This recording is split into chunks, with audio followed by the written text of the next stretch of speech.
तो आज हम लोग स्टार्ट करेंगे इंजीनियरिंग जियोलॉजी का फर्स्ट क्लास जो है engineering properties of rocks. Basically जो हम लोगों का डैम टनल या कोई भी स्ट्रक्चर जो सिविल स्ट्रक्चर बना हुआ होता है वो बेसिकली जो बिल्डिंग मटेरियल है बेसिकली रॉक्स प्रॉपर्टीज के ऊपर डिपेंड होकर वो बनाया जाता है कि उसका स्ट्रेंथ कैसा है, उसका मजबूती कैसा है, वो कितना दिन तक स्टे करेगा। सब कुछ वो रॉक प्रॉपर्टी के ऊपर ही निर्भर होगा। तो इसी रॉक प्रॉपर्टी को हम लोग डिस्कस करते हैं इन इंजीनियरिंग जियोलॉजी। ठीक है। तो पहले तो एक जो जो बेसिक कॉन्सेप्ट है कि कितना टाइप का मटेरियल होता है। Basically there are three types of materials: elastic materials, plastic materials and viscous materials. तो इसका थोड़ा बहुत जानकारी होना चाहिए कि इलास्टिक मटेरियल्स क्या है। जो मटेरियल्स, सपोज एक मटेरियल है, उसमें हम लोग कुछ फोर्स अप्लाई कर रहे हैं तो उसका एक सडन चेंज होगा। ठीक है। बट जब उस फोर्स को हम लोग हटा लेंगे वो अपना पुराना स्थिति पे फिर से वापस आ जाएगा। जैसे कि हो गया रबर बैंड। रबर बैंड को हम लोग अगर खींच ले, ठीक है, एक एक सर्टेन अमाउंट तक वो एक्सटेंड हो जाएगा। फिर हम लोग अगर फोर्स को छोड़ दे तब वो फिर से अपना पुराना स्थिति पे आ जाएगा। तो इसको बोलते हैं इलास्टिक मटेरियल्स। ठीक है। ओके।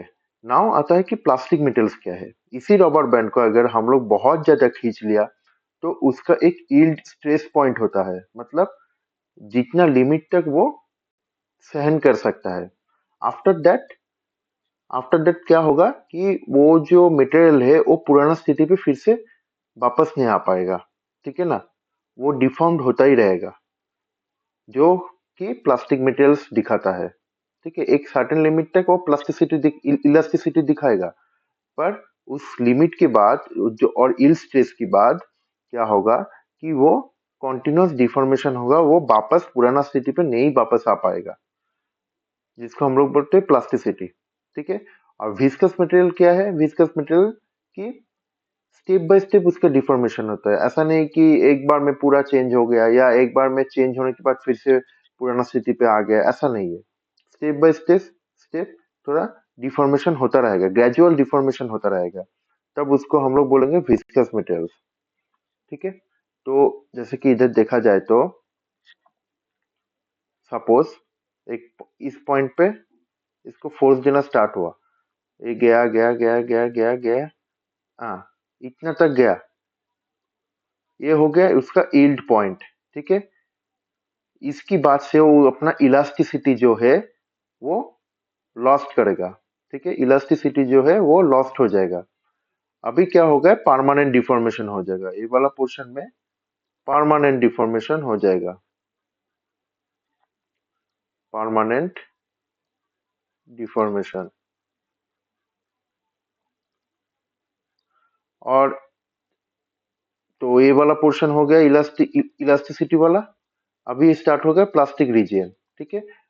पर प्लास्टिक रीजियन की बाद भी एक जगह ऐसा आएगा जिसकी बाद उसको उसमें और स्ट्रेस जो सहन करने का कैपेबिलिटी है वो खत्म हो जाएगा।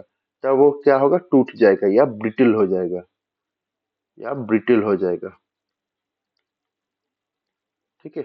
ब्रिटल हो जाएगा। ठीक है। वो टूट जाएगा यानी फ्रैक्चर क्रिएट होगा।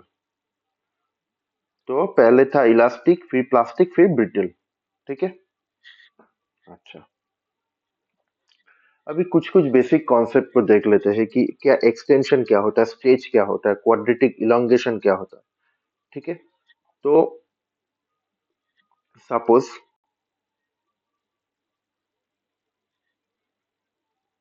हम लोग के पास एक कॉपर वायर है। सपोज पकड़ लो कॉपर वायर। ठीक है। अब इसमें mg फोर्स हम लोग अप्लाई कर रहे हैं। ठीक है। तो वो कॉपर वायर क्या होगा, नीचे एक्सटेंड कर जाएगा। वो थोड़ा खींचेंगे, एक्सटेंड कर जाएगा। ठीक है। तो पहला इनिशियल, ये हमारा था इनिशियल लेंथ। ठीक है। इनिशियल लेंथ हो गया। ये हमारा हो गया कितना लेंथ चेंज हुआ। ठीक है, ये वाला लेंथ अभी चेंज हुआ due to applying the force, और ये हो गया हम लोग का टोटल जो अभी लेंथ है, टोटल जो अभी लेंथ है, मतलब फिनिश प्रोडक्ट का लेंथ है। ठीक है, तो जो एक्सटेंशन है, एक्सटेंशन जो है वो है ratio of the change in length by initial length, मतलब del L by L I. ठीक है, del L by L I. ठीक है, अच्छा स्ट्रेच जो होगा,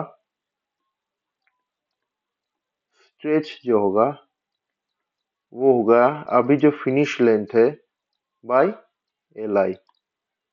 तो इसको हम लोग लिख सकते हैं, एल एफ को हम लोग क्या लिख सकते हैं, L I by del L by L I. तो इसको अगर डिवीजन किया जाए तो 1 plus del L by L I. तो इसको और थोड़ा सा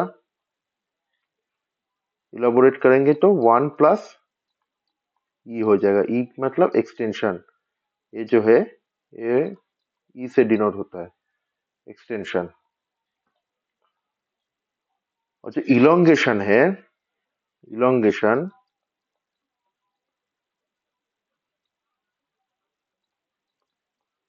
इलोंगेशन है वो हो गया एस स्क्वायर, या 1 प्लस इलोंगेशन उसका होल स्क्वायर। ठीक है, ये था बेसिक कुछ टर्म्स, इससे न्यूमेरिकल आ सकता है, क्योंकि इंजीनियरिंग जियोलॉजी में छोटा छोटा देखने में छोटा छोटा लगता है, पर न्यूमेरिकल जब आएगा ये सब छोटा छोटा चीज से ही आएगा। ठीक है, ओके, तो ये था। अच्छा, हुक्स लॉ क्या बोलते हैं, दूसरा चीज देखते हैं हुक्स लॉ क्या है। हुक्स लॉ, हुक्स लॉ क्या बोलता है, स्ट्रेस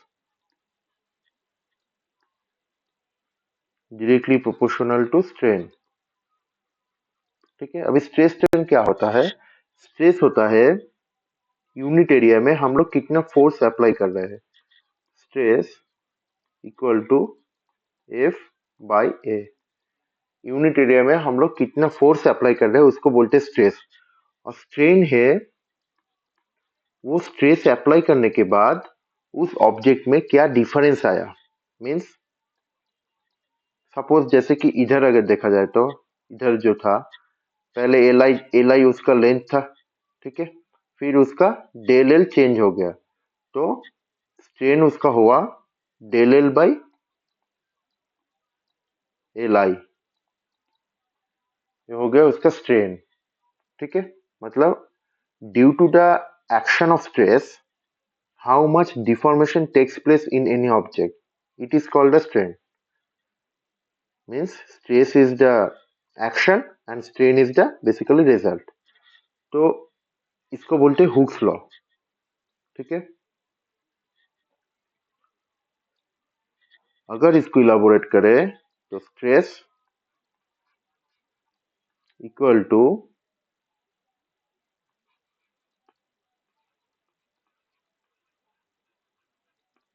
स्ट्रेन। ठीक है,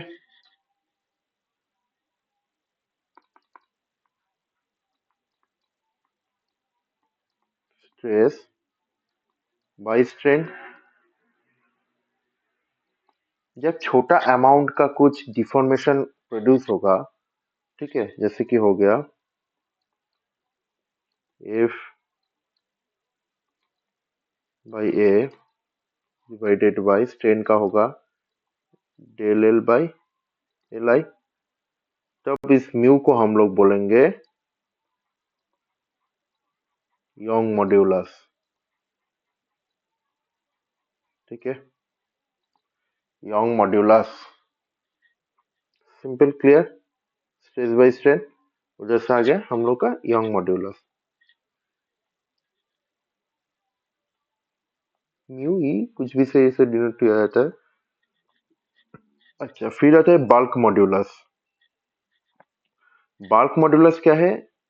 इधर लेंथ में कुछ प्रॉब्लम चेंज हो रहा था, अभी बल्क मॉड्यूलस जो है वॉल्यूमेट्रिक डिफॉर्मेशन, मतलब वॉल्यूम चेंज हो रहा है। सपोज एक ऑब्जेक्ट है, अब उससे बाहर से प्रेशर क्रिएट हो रहा है, प्रेशर क्रिएट हो रहा है, इधर प्रेशर ही तुम्हारा स्ट्रेस होगा, ठीक है। तब क्या होगा? प्रेशर बढ़ेगा, तब वॉल्यूम घटेगा। सपोज उसमें ऐसा डिफॉर्मेशन आया, पहले ऐसे था, चेंज हो गया, तो बल्क मॉड्यूलस यही बोलते हैं रेशियो ऑफ माइनस पी होगा, क्योंकि हम लोग वॉल्यूम डिक्रीज कर रहे हैं तो ये नेगेटिव कम कर रहा है, ठीक है। बाई डेल भी बाई भी volume change, it is called bulk modulus,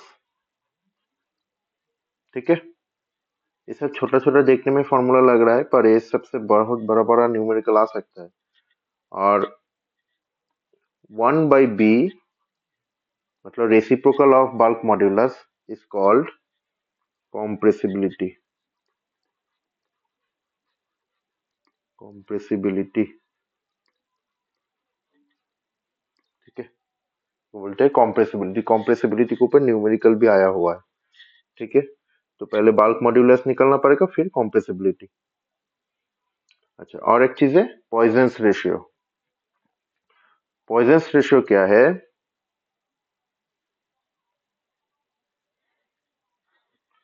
poisons ratio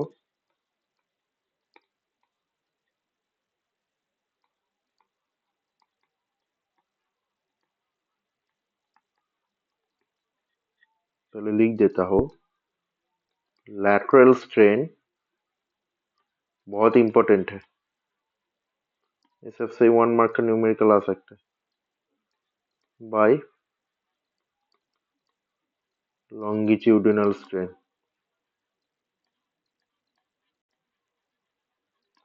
अच्छा,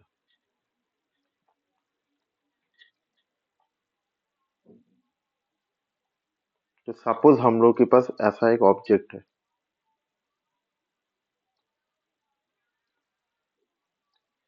ठीक है। हम लोग इसमें स्ट्रेस दिया, तो क्या हो जाएगा? ये ऑब्जेक्ट ऐसा बन गया, तो क्या हुआ? इसका इस तरफ घटा और ये ऐसा घटा, क्योंकि पहले ये ऑब्जेक्ट ऐसा था, पहले जो ऑब्जेक्ट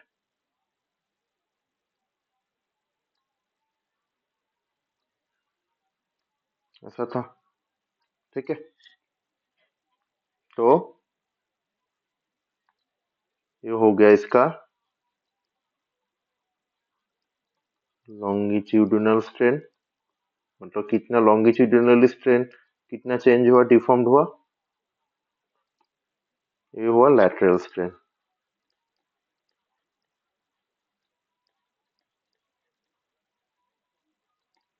ठीक है। जिसका रेशियो को हम लोग बोलते हैं पॉइजन्स रेशियो, बस, सिंपल, ठीक है। ये हो गया कुछ बेसिक कॉन्सेप्ट्स। अभी आते हैं कॉमन प्रॉपर्टीज ऑफ रॉक्स से। मैं एक दो लाइन पढ़ देता हूँ, ये ज्यादा इंपॉर्टेंट तो नहीं है, ठीक है। ये बहुत ही बेसिक फिजिक्स का चीज है। पहला आ गया specific gravity. Specific gravity is basically the ratio of the weight of any object and the same volume of weight of the same volume of water, ठीक है। स्पेसिफिक ग्रेविटी क्या है? इट इज द रेशियो, एक ratio है किसका? Weight of any object, ठीक है, and similar और same volume of water weight, weight of water, ठीक है। सेम वॉल्यूम का जो वाटर का वेट रहेगा उसका रेशियो, ठीक है। तो इसमें कुछ दिया गया है कि पहले तो 24 आवर्स उसको ओवन में करके उसका ड्राई वेट निकालना पड़ेगा, जो कि WD है, W0 है, सॉरी, W0 है। फिर उसको डिस्टिल वाटर में ड्राई स्पेसिमेन को इमर्ज किया जाएगा, जिसका WW होगा, and after that it is suspended into the water, that is WS। तो स्पेसिफिक ग्रेविटी का फॉर्मूला ये आएगा, ठीक है, G equal to W0 by WW minus WS, ठीक है। सिमिलरली डेंसिटी, डेंसिटी का जो बेसिक फॉर्मूला होता है, जेट टू वाटर जो स्पेसिफिक ग्रेविटी के हिसाब से दिखाया गया है, पर स्पेसिफिक ग्रेविटी है वो यूनिटलेस होता है, पर जो डेंसिटी है उसका यूनिट रहता है ग्राम पर सेंटीमीटर क्यूब या केजी पर मीटर क्यूब। तो बेसिकली क्या होता है, डेंसिटी बहुत ही इजी चीज है, equal to mass by volume, ठीक है, ये हो गया डेंसिटी। फिर आ गया यूनिट वेट। यूनिट और डेंसिटी सिमिलरली सेम चीज ही है, ठीक है। तो इसका मेट्रिक सिस्टम में वेट जो यूनिट है ग्राम पर सेंटीमीटर क्यूब, ग्राम पर सेंटीमीटर क्यूब और केजी पर मीटर क्यूब, और जो इंग्लिश सिस्टम में हो पाउंड पर क्यूबिक फुट, ठीक है। Porosity, porosity is the ratio. तो जो हाइड्रोजियोलॉजी पढ़ाए थे वो एक फॉर्मूला यूज किया गया था, porosity equal to volume of voids, ratio of the volume of voids by total volume of the rock, ठीक है। VV मतलब volume of voids and VT मतलब total volume of that rock, उसका ratio into 100% होता है अपना porosity, ठीक है। ओके, अब आता है स्ट्रेंथ ऑफ द रॉक्स। तो तीन टाइप का स्ट्रेंथ होता है, एक होता है कॉम्प्रेसिव स्ट्रेंथ, दूसरा होता है टेंसाइल स्ट्रेंथ, तीसरा होता है शियर स्ट्रेंथ। अच्छा, ड्रॉ करके देखते हैं। कॉम्प्रेसिव स्ट्रेंथ क्या होता है, सपोज एक ऑब्जेक्ट है, ऐसा एक ऑब्जेक्ट है, ठीक है। तो उसमें हम लोग ऑब्जेक्ट की तरफ दो फोर्स अप्लाई कर रहे हैं, ठीक है, जिसको हम लोग बोलेंगे कॉम्प्रेसिव स्ट्रेस, कॉम्प्रेसिव स्ट्रेस, ठीक है, हो गया कॉम्प्रेसिव स्ट्रेस। अभी क्या होगा, ड्यू टू द स्ट्रेस एक सर्टेन अमाउंट ऑफ, ये जो ऑब्जेक्ट है इसका कुछ प्रॉपर्टी होगा जिसकी वजह से वो सर्टेन अमाउंट ऑफ स्ट्रेस वो बियर कर पाएगा। आफ्टर अ लिमिट, जैसे कि यील्ड स्ट्रेस मैंने बोला था, after a limit it some after some time or after some amount of time, then there will be some cracks are generated, तो fracture create हो जाएगा, जिसको मतलब वो जो बियरिंग कैपेसिटी है, मतलब कितना तक वो सहन कर सकता है, उसको ही बोलते हैं कॉम्प्रेसिव स्ट्रेंथ। मतलब फ्रैक्चर होने से ठीक मोमेंट, एक मोमेंट पहले, मतलब कितना वो कॉम्प्रेसिव स्ट्रेस सहन कर सकता है एक ऑब्जेक्ट, उसको हम लोग बोलेंगे कॉम्प्रेसिव स्ट्रेंथ। तो स्ट्रेस अलग हो गया, स्ट्रेंथ अलग हो गया। कॉम्प्रेसिव स्ट्रेस मतलब एक्शन है, और कॉम्प्रेसिव स्ट्रेंथ मतलब उसका रिएक्शन, ठीक है, कॉम्प्रेसिव स्ट्रेंथ, ठीक है। टेंसाइल स्ट्रेंथ क्या होगा, इसका उल्टा होगा। सपोज ऐसा एक ऑब्जेक्ट है,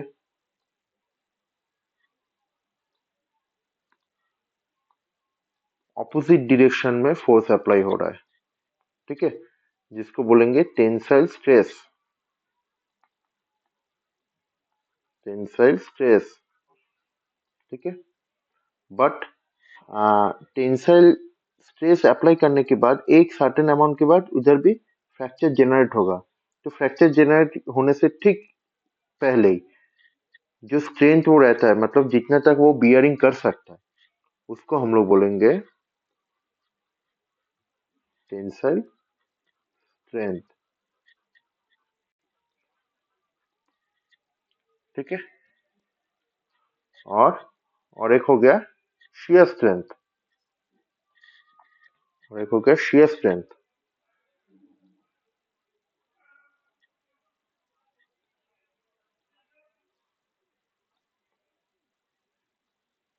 इसमें क्या होगा? शेयरिंग मतलब दोनों अपोजिट डायरेक्शन में इसका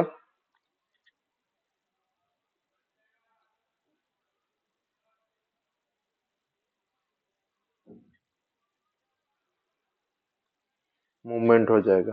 ठीक है, ऐसा मूवमेंट हो जाएगा, तब उसको हम लोग बोलेंगे, इसको बोलते शियर स्ट्रेस। और जिस अमाउंट वो शियर स्ट्रेस सहन कर सकता है उसके बाद इसका डिफॉर्मेशन हो जाएगा, तब उसको हम लोग बोलेंगे शियर स्ट्रेंथ। ठीक है, बेसिकली शियर कुछ भी स्ट्रेंथ हो गया वो एक लिमिटेशन होता है कि उतना तक ही वो सहन कर सकते, उसके बाद वो डिफॉर्म्ड हो जाएगा। ठीक है, ये होगा स्ट्रेंथ ऑफ रॉक्स, जैसे कि इधर फिगर में भी दिखाया गया। अच्छा, अभी जो ये सब स्ट्रेंथ है, ये जो तीनों स्ट्रेंथ है, वो मेजरमेंट के लिए हम लोग कुछ कुछ टेस्ट, लेबोरेटरी टेस्ट यूटिलाइज करते हैं। जैसे कि हो गया point load test, uniaxial compressive strength test. ठीक है, तो मैं लिख देता हूँ, triaxial test, uniaxial compressive strength, triaxial stress, Brazilian test.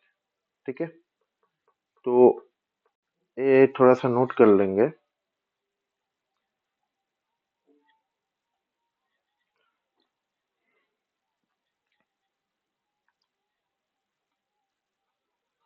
पहला आता है पॉइंट लोड टेस्ट, फिर आता है यूनिएक्सियल कॉम्प्रेसिव स्ट्रेंथ टेस्ट, फिर आता है ट्राइएक्सियल टेस्ट, फिर आता है Brazilian test.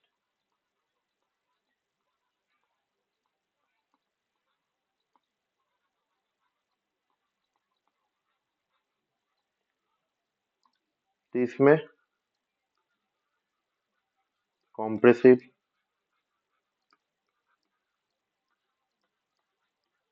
Compressive strength measured, इसमें सेम कॉम्प्रेसिव स्ट्रेंथ, ट्राइएक्सियल में shear strength,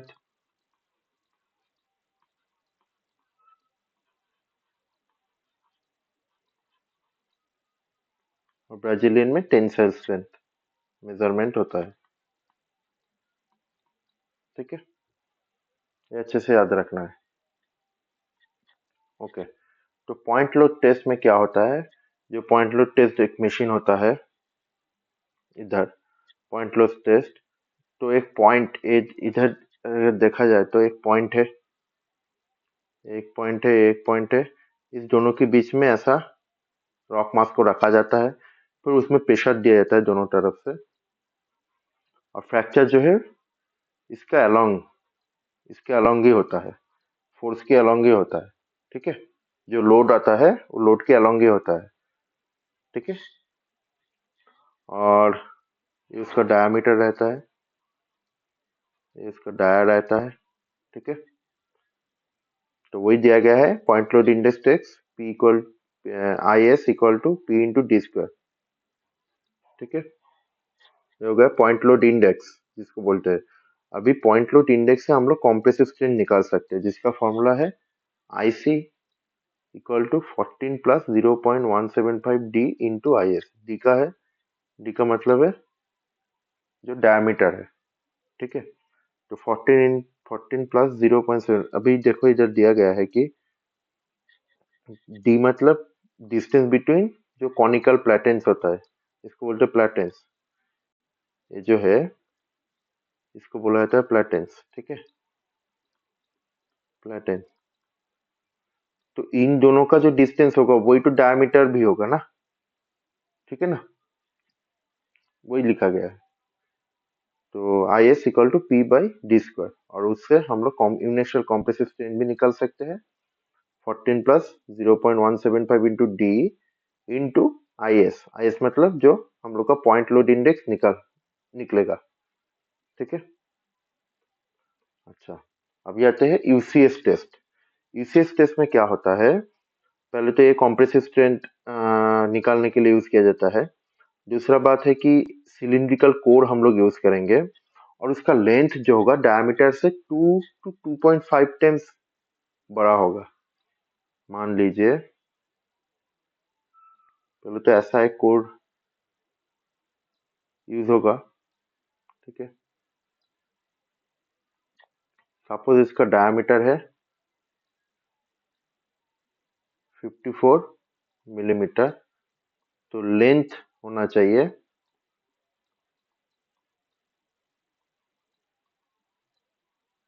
greater than 108 millimetre.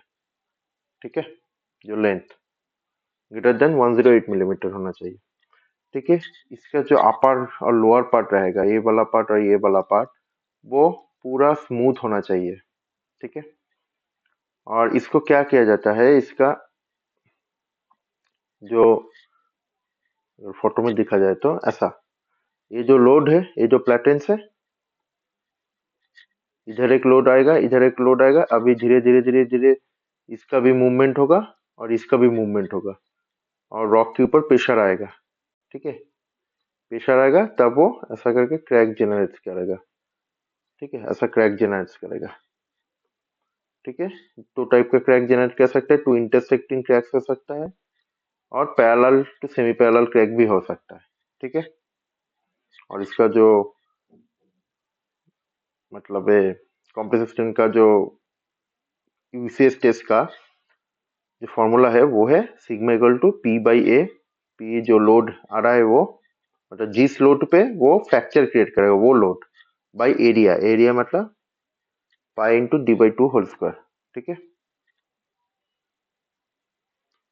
Okay okay. Now triaxial compressive strength test. ठीक है, ये किसके लिए यूज किया जाता है, मेनली जो शियर स्ट्रेंथ है उसके लिए। तो इधर भी same, height should be 2 to 2.5 times of the diameter. फिर क्या होगा, इधर जो कोर जो ब्लॉक है हम लोगों का, जो हम लोग लेंगे, उसको रबर जैकेट से पूरा पहना जाएगा, क्योंकि हम लोग इधर ऑयल भी यूज करेंगे। जो ऑयल क्या करेगा, लेटरल प्रेशर, लेटरल कॉन्फाइनिंग प्रेशर डालेगा। ठीक है ना, लेटरल कॉन्फाइनिंग प्रेशर डालेगा, और ऊपर से जैसे कि अगर देखा है तो इधर ये जो ब्लू एरो है, ये ऑयल का प्रेशर रहेगा। ठीक है, ये ऑयल का प्रेशर रहेगा, और इधर से हम लोग प्रेशर देंगे। ऑयल का जो है नेचुरल प्रेशर रहेगा।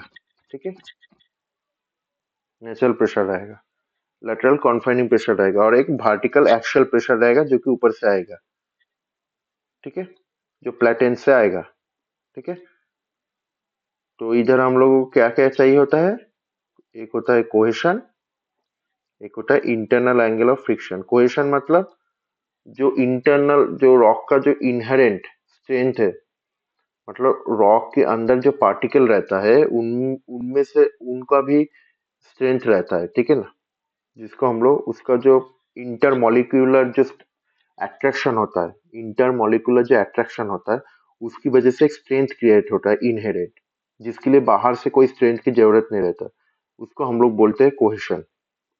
जितना सॉलिड इंटैक्ट रॉक रहेगा उसका कोहेशन भी ज्यादा रहेगा। और एक होता है इंटरनल फ्रिक्शन। इंटरनल फ्रिक्शन मतलब सपोज एक रॉक है, एक रॉक एक रॉक का मतलब कितना एंगल पे वो स्लाइड हो जाएगा, कितना एंगल वो सहन कर सकता है। उसके बाद उसकी उसका एंगल, वो एंगल अगर ज्यादा हो गया, सपोज एक स्लोपिंग स्लोपिंग एक प्लेटफॉर्म है। ठीक है, उधर कोई रॉक पार्टिकल है, अभी सपोज ऐसा एक स्लोपिंग है। ठीक है, उधर ऐसा एक ब्लॉक है, तो वो उस ब्लॉक का कुछ कैपेसिटी रहेगा, सपोज ऐसा है, तब वो स्टेबल रहेगा। अभी उसको हम लोग ऐसा कर दे, तब वो धीरे धीरे अभी नीचे मूवमेंट करेगा। क्यों करेगा, क्योंकि ये जो एंगल है, ये जो स्लोप का एंगल है, तो उसको इंटरनल फ्रिक्शनल एंगल, मतलब उसी एंगल तक वो एंगल वो सहन नहीं कर पाएगा। वो एंगल से बाहर है, ठीक है, तो उसको हम लोग बोलेंगे इंटरनल फ्रिक्शन एंगल। तो इसका भी फॉर्मूला दिया गया है ट्रैक्शनल टेस्ट का 4p/πd²। Okay,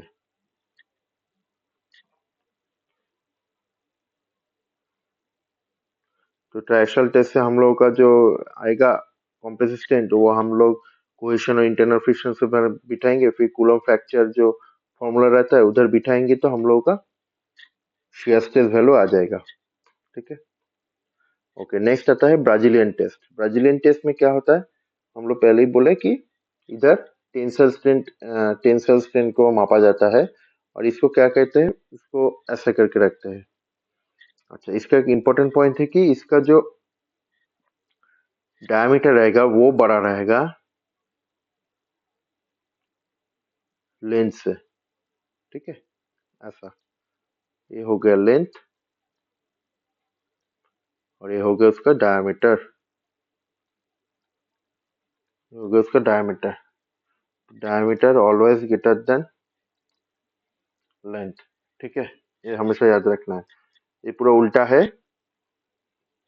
respect to the universal compressive strength test या फ्रैक्शनल टेस्ट, ठीक है। तो इधर भी same vertical compressive stress applied होता है, फिर इसमें टेंसल स्ट्रेंथ हम लोग निकालते हैं,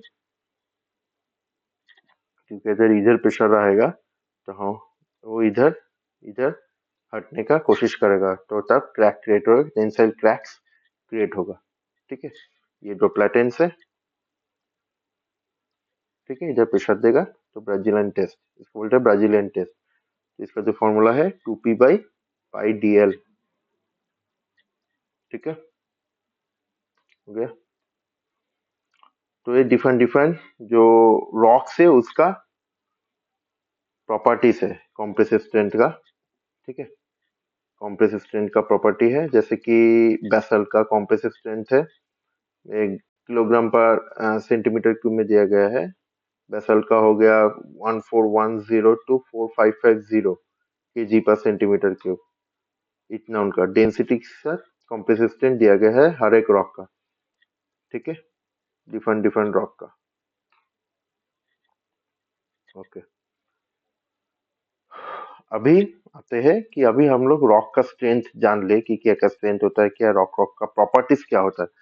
अभी हम लोग देखेंगे उसी प्रॉपर्टीज के ऊपर डिपेंड होके और कैसे हम लोग रॉक को क्लासिफिकेशन कर सकते हैं, जाकि हम लोग उस रॉक को टनल या डैम ये सब बनाने में, कोई स्ट्रक्चर बनाने में यूज कर सकते हैं। तो उसके लिए डिफरेंट डिफरेंट रेटिंग सिस्टम है कि रॉक का क्वालिटी, मेनली रॉक का क्वालिटी को इन्वेस्टिगेशन करने के लिए डिफरेंट डिफरेंट रेटिंग सिस्टम है, ठीक है। तो उसको हम लोग अभी डिस्कस करेंगे कि वो असल में टनल बनाने के लिए क्वालिटी है या नहीं है, वही जानना को कोशिश करेंगे। जैसे कि हो गया, पहले आ गया कि टर्जागिस रॉक मास क्लासिफिकेशन। ये थोड़ा पुराना क्लासिफिकेशन है, ज्यादा यूज नहीं किया जाता है अभी, मेनली टनल सपोर्ट के लिए रॉक क्लासिफिकेशन है। तो basically there are different types. Terzaghi's classified rocks in different categories, like first one is intact rock, mainly जिधर कोई जॉइंट्स क्रैक्स ये सब नहीं रहेगा, इंटेक्ट रॉक, ठीक है। फिर आ गया स्ट्रेटिफाइड रॉक, कि स्ट्रेटा स्ट्रेटा बना के रहेगा, इंडिविजुअल लेयर रहेगा। Blocky rock, block block rock material रहेगा। फिर आ गया मॉडरेटली जॉइंटेड रॉक, मतलब कुछ जॉइंट से क्रैक्स प्रेजेंट रहेगा, ठीक है। फिर आ गया क्रस्ट बट केमिकल इंटर, मतलब फाइन मटेरियल्स रहेगा, ठीक है, जो रॉक्स है उसमें फाइन मटेरियल्स रहेगा, बट वो अपने सब एक दूसरे के साथ कांटेक्ट में रहेगा और अटैच होकर रहेगा, तब उसको crust and chemical intact rock बोलेंगे। एक हो गया स्क्वीजिंग रॉक, जैसे कि थोड़ा पानी निकलने का संभावना है, ठीक है। और स्वेलिंग रॉक, जिसमें ऑलरेडी पानी रहेगा, जैसे क्ले मिनरल हो गया, क्ले लाइक मिनरल हो गया, और ये क्या करेगा, स्क्वीजिंग या स्वेलिंग रॉक, मतलब इसका वॉल्यूम में भी कुछ कुछ चेंज आएगा ड्यूरिंग टाइम स्पैन, वॉल्यूम भी चेंज होगा, स्वेलिंग होगा, ठीक है, हाई कैपेसिटी ऑफ स्वेलिंग, ठीक है। तो these are the different types of rocks according to Tarjagi's rock mass classification. Okay, अभी मोस्ट इंपॉर्टेंट पार्ट कि RQD, जिससे न्यूमेरिकल आ ही सकता है। आरक्यूडी रॉक क्वालिटी डेजिग्नेशन। बेसिकली हम लोग जब कोर निकालते हैं, किसी भी कोर, सपोज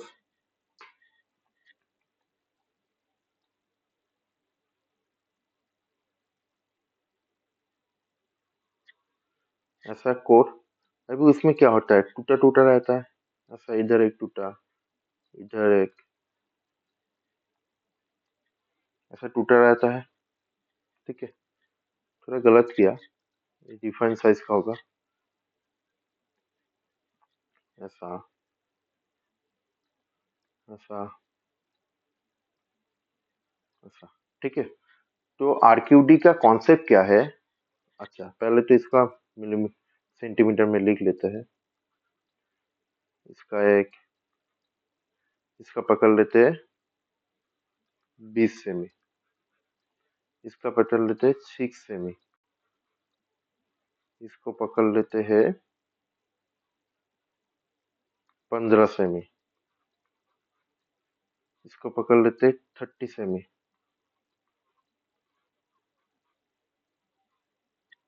इसको पकड़ लेते हैं 25 सेमी। तो हम लोग का टोटल कोर का लेंथ क्या मिल गया? 20, 6, 26, 15, 41, 41, 41, 71, 41, 71, 96, 96 सेंटीमीटर। ठीक है, आरक्यूडी क्या बोलते हैं? It is the ratio between the 10 greater than 10 centimeter core blocks and the total length of the core block, core. ठीक है, मतलब जो 10 सेंटीमीटर, मतलब total summation of greater than 10 centimetre core blocks. ठीक है, तो इधर कौन कौन divided by total length into 100%, into 100%। तो 10 सेंटीमीटर से बड़ा कौन है? ये है, ये नहीं होगा, ये है, ये है, ये भी है। तो 20, 15, 35 इंटू 65 इंटू 90 बाई 96 इंटू 100%, जो रिजल्ट आएगा वो। तो इसका आएगा, अगर कैलकुलेशन किया जाए तो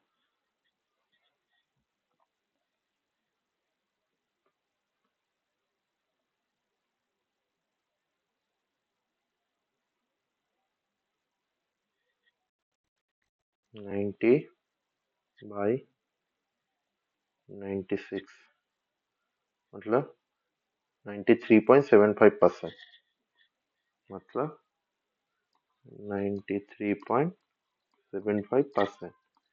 ठीक है, तो उसका एक रेंज होगा, रेंज है, ये होगा रेंज 90 टू 100, उसका एक्सीलेंट रॉक क्वालिटी होगा। जो अगर जीरो आरक्यूडी का परसेंटेज अगर 0 to 25 आएगा तो वेरी पुअर, 25 to 50 आए तो पुअर, 50 to 75 आए तो फेयर, 75 to 90 आए तो गुड, और 90 to 100 आए एक्सीलेंट। इधर भी एक जैसे ये total length of the core pieces greater than equal to 10 centimetre, मतलब 10 सेंटीमीटर की इक्वल टू या उससे अबव जो कोर पीसेस है उसको, उसका समेशन है divided by total length of the core, जो कोर का टोटल लेंथ है। इसमें इधर एक एग्जाम्पल से भी समझाया गया है। ठीक है, सपोज हम लोग को रॉक कोर नहीं मिल रहा है किसी जगह से, तब क्या हम लोग आरक्यूडी नहीं निकाल पाएंगे? जरूर निकाल पाएंगे। तब हम लोगों को नंबर ऑफ जॉइंट्स को लेना पड़ेगा एक्शन में। नंबर ऑफ जॉइंट्स कितना प्रेजेंट है, number of joints in unit length, unit length में कितना नंबर ऑफ जॉइंट्स है। ठीक है, summation of number of joints per unit length of the joint sets. ठीक है, तो आरक्यूडी इक्वल टू तब हो जाएगा 115 माइनस 3.3 इंटू जेबी। जेबी का मतलब है वॉल्यूमेट्रिक जॉइंट काउंट, क्या होता है summation of number of joints per unit length of all joint sets. ठीक है, तब हम लोग इस तरीके से आरक्यूडी निकालते हैं। तो ये सब फॉर्मूला बहुत ही इंपॉर्टेंट है। ठीक है, दोनों ही फॉर्मूला। ओके, नेक्स्ट आता है NGI rock mass classification for tunnelling quality index. फिर से टनल के लिए इसको क्यू सिस्टम भी बोला जाता है, ठीक है ना। तो क्यू सिस्टम का जो फॉर्मूला है उससे हम लोग देख लेते हैं कि R Q D by J N into J R by J into J W by S R F. तो एक एक टर्म को अभी समझेंगे कि आर क्यू डी क्या होता है, रॉक क्वालिटी डेजिग्नेशन, जो हम लोग को मिल जाएगा कोड डेटा से या अगर जॉइंट सेट से। जे एन मतलब जॉइंट सेट नंबर, कितना जॉइंट सेट है, ठीक है। जी आर मतलब जॉइंट रफनेस, मतलब जॉइंट का कैसा रफनेस है, वो स्मूथ जॉइंट है या थोड़ा मतलब अनइवन जॉइंट्स है, ठीक है। जे ए मतलब जॉइंट ऑल्टरेशन, मतलब वो वेदर्ड हुआ कि नहीं हुआ वो देखना पड़ेगा, ठीक है, जॉइंट ऑल्टरेशन। जे डब्ल्यू मतलब जॉइंट वाटर रिडक्शन फैक्टर, मतलब उसमें से वाटर कुछ सीपेज हो रहा है कि नहीं, उसको भी देखना पड़ेगा। और एसआरएफ मतलब स्ट्रेस रिडक्शन फैक्टर, मतलब उधर से इनहेरेंट या इन सिटू कोई स्ट्रेस आ रहा है कि नहीं वो उस रॉक सपोर्ट में, उसको बोलते हैं स्ट्रेस रिडक्शन फैक्टर एसआरएफ, ठीक है। तो इधर जैसे कि आरक्यूडी का वैल्यू तो हम लोग को निकल लेंगे कोड डेटा से या जॉइंट सेट नंबर से। फिर इधर क्या होगा, कुछ कुछ नंबरिंग हम लोग करते हैं। जैसे कि हो गया जॉइंट सेट नंबर, अगर वन, जैसे कि इसको अगर पकड़ ले, अगर सपोज उस रॉक स्ट्रक्चर में वन जॉइंट सेट है, तब उसको हम लोग टू नंबर देंगे, उसको हम लोग टू नंबर देंगे, ठीक है, उसको हम लोग टू नंबर देंगे, ठीक है। तो आरक्यूडी, सपोज आरक्यूडी हम लोग का है 50, ठीक है, 50, तो 50/2 हो गया, अभी इनटू होगा। अच्छा, फिर आएगा जॉइंट रफनेस नंबर, सपोज वो स्मूथ है, सपोज वो स्मूथ है तो उसको भी हम लोग टू नंबर देंगे, ठीक है, टू बाई। फिर आ गया जॉइंट ऑल्टरेशन, जॉइंट ऑल्टरेशन मतलब रफनेस है, कितना इंक्लिनेशन है उसका, उसको डिफाइन करते हैं। तो इधर डिग्री से दिखाया गया है, कुछ कुछ डिग्री का वैल्यू भी दिया गया है। सपोज वो 20 to 25 डिग्री है, तब उसको हम लोग थ्री रेटिंग देंगे, ठीक है। तो थ्री आ गया इसके नीचे, मतलब 2/3। फिर जॉइंट रिडक्शन फैक्टर या जे डब्ल्यू, ठीक है, जॉइंट रिडक्शन फैक्टर, ठीक है, जॉइंट वाटर रिडक्शन फैक्टर मतलब सपोज उधर वाटर जो जॉइंट में है वाटर सीपेज हो रहा है, तो वाटर का प्रेशर सपोज हम लोग पकड़ लेते हैं कि 2.5 to 10 है, तब उसमें हम लोग 0.5 पकड़ेंगे, तो 0.5 बाई, अभी स्ट्रेस रिडक्शन फैक्टर, सपोज उसमें ऑलरेडी जो स्ट्रेस है वो आ रहा है आपका ये वाला, ऐसा 10। तो लास्ट में हम लोग कैलकुलेट करेंगे 50/2 इंटू 2/0 इंटू 2/3 इंटू 0.5/10, इसको कैलकुलेट करके देखेंगे क्यू का वैल्यू क्या आ रहा है, ठीक है। ये हो गया हम लोग का टनल क्वालिटी इंडेक्स। तो ये सब वैल्यू दिया ही जाएगा, न्यूमेरिकल जब आएगा सब वैल्यू दिया जाएगा इसका, इसका क्यू निकालना होगा या कुछ एक टाइम निकालना पड़ेगा, बाकी सब वैल्यू दिया जाएगा, ठीक है। सिर्फ फॉर्मूला याद करना है, और फॉर्मूला में जो जो पॉइंट दिया गया है उसका सबका जानकारी होना चाहिए कि आर क्यू डी क्या है, जे एन क्या है, जे आर क्या है, J A, J W, S R F, ये सब क्या होता है, ठीक है। और लास्ट में आता है rock mass rating system, R M R. तो आर एम आर ये भी एक टनलिंग क्वालिटी इंडेक्स है, मतलब टनल की रॉक क्वालिटी को ही डिपेंड होता है। तो इसमें क्या क्या की पैरामीटर्स है आर एम आर में, जैसे कि उधर की पैरामीटर्स क्या था, joint roughness, joint set numbers, joint alteration, joint water reduction, SRF, stress reduction factor. तो आरएमआर में क्या क्या लिया जाता है, पहले तो रॉक स्ट्रेंथ, यूसीएस, टेंसाइल, ठीक है, रॉक स्ट्रेंथ। फिर रॉक क्वालिटी इंडेक्स मतलब आरक्यूडी। फिर जॉइंट्स जो प्रेजेंट रहता है रॉक्स में उसका स्पेसिंग, मतलब दोनों के बीच में जो डिस्टेंस रहता है जॉइंट्स में। अच्छा, जॉइंट्स कंडीशन, उसका रफनेस हो गया, वेदरिंग हो गया, फीलिंग हो गया, मतलब उसमें कुछ मेटल फील है कि, ठीक है। हो गया। ठीक है। Weather roughness, weathering, feeling.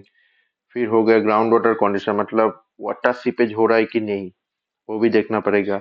और स्ट्राइक डीप, मतलब रॉक का जो स्ट्राइक या डीप है, रॉक बेड, जो बेड है, जो रॉक का बेड, जो रॉक का स्टडी कर रहे हैं उसका जो बेडिंग है, उसका स्ट्राइक डीप ओरिएंटेशन वो भी देखना पड़ेगा। तो ये 6 पैरामीटर को हम लोग रेटिंग करते हैं। कुछ कुछ एग्जाम्पल देख लेते हैं, जैसे कि हम लोग जो रॉक है उसका अगर जो टनल के लिए रॉक है, जो टनल बनाना के लिए जिस रॉक स्ट्रक्चर में हम लोग टनल बनाएंगे, उसका support point load straight index उसका लेस देन 10 MPa हो गया, मेगा पास्कल। ठीक है। इधर हो गया यूनिक्सियल कॉम्पोसिट स्ट्रेंथ हो गया उसका 250 मेगा पास्कल। तब उसको रेटिंग हम लोग करेंगे 15। ठीक है। 15, 15 रेटिंग करेंगे। ठीक है। अच्छा, आरक्यूडी, सपोज उसका आरक्यूडी आया 50 to 75%, तब उसको रेटिंग करेंगे 13। तो हो गया 15 + 13। अच्छा, फिर हम लोग के पास जो स्पेसिंग ऑफ डिसकंटिन्यूटीज है वो ग्रेटर देन 2 मीटर हो गया। स्पेसिंग जो है ग्रेटर देन 2 मीटर्स हो गया। ठीक है। वो हो गया 20 + 20 कर देंगे। ठीक है। अच्छा, ग्राउंड वाटर जो है वो थोड़ा थोड़ा आ रहा है, तो हम लोग पकड़ लेते हैं 10 to 25 मीटर। तो उसको हम लोग रेटिंग करेंगे 7। ठीक है। अच्छा, फिर उसका ओरिएंटेशन भी रहेगा, जो ओरिएंटेशन है, तो ओरिएंटेशन जो है, ये हो गया ओरिएंटेशन।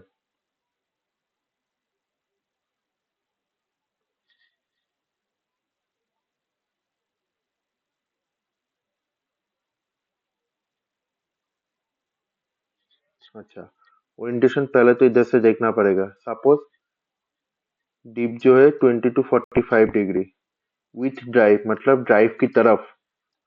ठीक है, जिस तरफ हम लोग ड्राइव करेंगे टनल को, जब टनल पर होंगे तब ड्राइव समझ में आएगा। जिस तरफ हम लोग अंदर की तरफ जाएंगे उसको बोलते हैं ड्राइव। तो ड्राइव की तरफ अगर डीपिंग हुआ 22 तो वो फेवरेबल है। अभी इसका रेटिंग हम लोग देखेंगे पिछले वाला स्लाइड से। जो फेवरेबल है, ये हो गया फेवरेबल।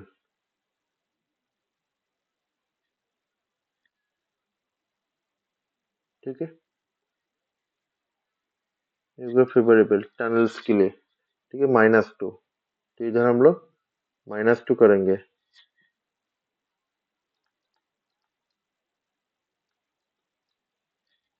ठीक है, -2। तो टोटल वैल्यू आया 15, 28, 48, 57, 55। ठीक है। तो अभी हम लोग देखेंगे इसका रेटिंग। 55 किसके अंडर आता है? 41 to 60, मतलब फेयर कंडीशन। ठीक है। 0 to 20 हो गया वेरी पुअर, ये हो गया poor, fair, good, very good. ठीक है। अच्छा, आरएमआर के लिए एक चीज है कि आरएमआर के लिए हमेशा ये चार्ट, हमेशा ये जो चार्ट है हमेशा गिवन रहेगा। ठीक है। जैम में आरएमआर आने का चांस बहुत ही कम है।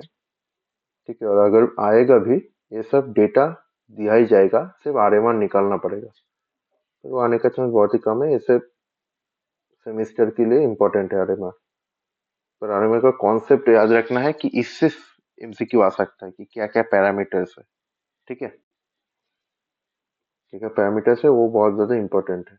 अच्छा, क्यू सिस्टम और आरएमआर के बीच एक फॉर्मूला है जिससे न्यूमेरिकल आ सकता है। जो क्यू सिस्टम है उसका वैल्यू हम लोग आरएमआर के साथ निकाल सकते हैं। जो क्यू है, क्यू का वैल्यू हम लोग को पिछले डेटा से मिल जाएगा। सपोज दिया गया है, क्यू का वैल्यू दिया गया, सपोज क्यू का जो पैरामीटर्स था उसका वैल्यू दिया गया है और आरएमआर निकालने के लिए बोला गया है। तब हम लोग आराम से इधर से निकल सकते हैं ये वाला फॉर्मूला से। ठीक है ना। तो RMR equal to 9 into log base e Q plus 44, ये वैल्यू, ये फॉर्मूला से। ठीक है, तो ये हो गया रॉक मास रेटिंग सिस्टम और आरएमआर। Thank you.